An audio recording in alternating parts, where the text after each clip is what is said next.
సామాజిక న్యాయం అంటే సేమ్ క్యాస్టే కదా, ఇచ్చారు కదా సేమ్ క్యాస్ట్కి. సామాజిక న్యాయం అంటే ఏంటి? బాబు గారి క్యాస్ట్ సేమ్ క్యాస్ట్ కి, పవన్ కళ్యాణ్ గారి క్యాస్ట్ సేమ్ క్యాస్ట్. అది నేను అడిగింది సామాజిక కాదు. పవన్ కళ్యాణ్ 2 లక్షల పుస్తకాలు చదివినప్పుడు సామాజికలో సాబోయి వచ్చి వచ్చిందా? అది ప్రింటింగ్ మిస్టేక్ వచ్చింది. సామాజిక న్యాయం అని అనుకోవచ్చు, ఆ సమాజానికి చేయాలని అనుకున్నాడు. అది కూడా ఏంటి, కింద లెవెల్లో ఉన్నటువంటి గ్రామీణ స్థాయిలోనో లేదంటే నియోజకవర్గ స్థాయిలోనో మండల స్థాయిలోనో జిల్లా స్థాయిలోనో కష్టపడినటువంటి కాపు సామాజిక వర్గానికి ఒక డైరెక్టర్ పోస్టులు కూడా లేవు. ఇది కింద లెవెల్లో తన్నించుకుంటున్నారు వాళ్ళు తెలుగుదేశం వాళ్ళ చేత. తెలుగుదేశం వాళ్ళ చేత తన్నించుకుంటూ కేసులు పెట్టించుకుంటున్న కాపు సామాజిక వర్గానికి కేసులు లేవు. ఇప్పుడు మన ప్యానల్లోనే రజనమ్మ ఉంది. రజనమ్మ అదే కాపు సామాజిక వర్గానికి సంబంధించి ఆమె నేను ఇద్దరం ఫైట్లు చేసుకున్నాం డిబేట్లో. అయితే ఏది ఛానల్స్ లోకి వచ్చానే కొన్ని ఛానల్స్ లో ఆమెకు బలమైన వాయిస్ వినిపించింది ఆ పార్టీ తరఫున.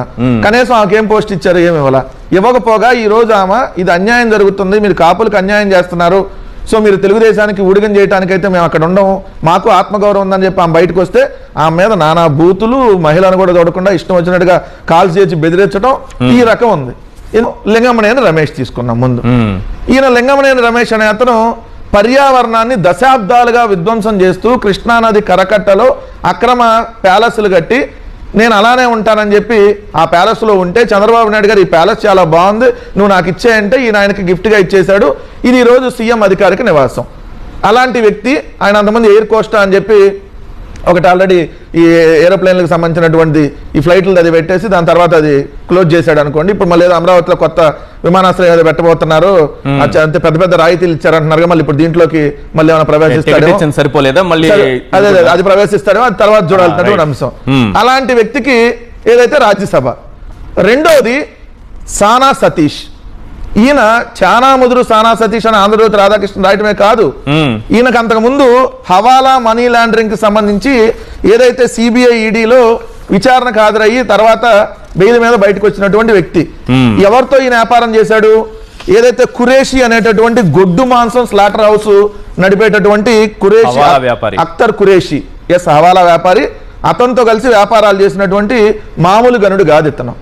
సో రెండు సానా సతీష్, అది మనీ లాండరింగ్. సానా మధురు సానా సతీష్. నువ్వు లోకేష్ అతనితో తిరిగితే నువ్వు ఇంకా చెడిపోతావు అని చెప్పి, మామూలుగా చెడిపోయి ఉన్నాడు కదా లోకేష్, ఇంకా బాగా చెడిపోతావు అని చెప్పి రాధాకృష్ణ సలహా ఇచ్చినటువంటి బాధపడుతున్నారు రాధాకృష్ణ అంటే ఆయనకి ఇచ్చుండడు. సరే, మూడో వాళ్ళకి వచ్చేటప్పటికి ఏదైతే భాష్యం రామకృష్ణ, కార్పొరేట్ కాలేజీలు కార్పొరేట్ స్కూల్ నడుపుతూ పేద విద్యార్థుల దగ్గర ముక్కులు విండి మరీ డబ్బులు వసూలు చేసేటటువంటి వ్యక్తి. ఇతను రాజ్యసభకి పంపించారు. ఇంకో 4వ క్యాండిడేట్ ఉన్నాడు. ఈ క్యాండిడేట్ చాలా అద్భుతమైన క్యాండిడేట్, చూడటానికి చాలా తక్కువగా కనపడతాడు, కానీ అతను చేసేటటువంటి వ్యవహారాలు ఏ మహిళని వదలడు. ఈ ఆంధ్రప్రదేశ్ రాష్ట్రంలో ఏ మహిళని వదలకుండా ఒక మహిళకి ఇంకొకరికి అక్రమ సంబంధాలు అంటగట్టేటటువంటి నీచుడు.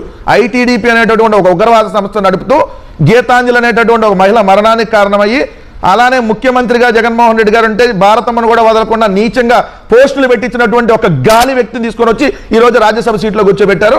అదేవిధంగా కాపు సామాజిక వర్గంలో చిరంజీవి గారిని దౌర్భాగ్యుడు, ఒక నీచుడు, వాడు వీడు పార్టీలు పెట్టి అని కాపు కులాన్ని ఏదైతే అవహేళనగా మాట్లాడినటువంటి వ్యక్తి ఎవరైతే చింతకాయల విజయ్. వీళ్ళు మామూలు పురుషులు కాదు. సరే, మహిళలకు సీట్ ఇవ్వలేదో తర్వాత మాట్లాడుకుందాం. వీళ్ళు పురుషుల్లో పుణ్య పురుషులు వేరయ్యా, విశ్వదాభిరామ వినురువే అని మనకు ఉంటుంది. ఈ 4 పురుషులు అట్లాంటి మామూలు పురుషులు కాదు. అట్లాంటి పురుషుల్ని ఈరోజు రాజ్యసభకి ఆంధ్రప్రదేశ్ రాష్ట్రం నుంచి పంపిస్తా ఉన్నాం.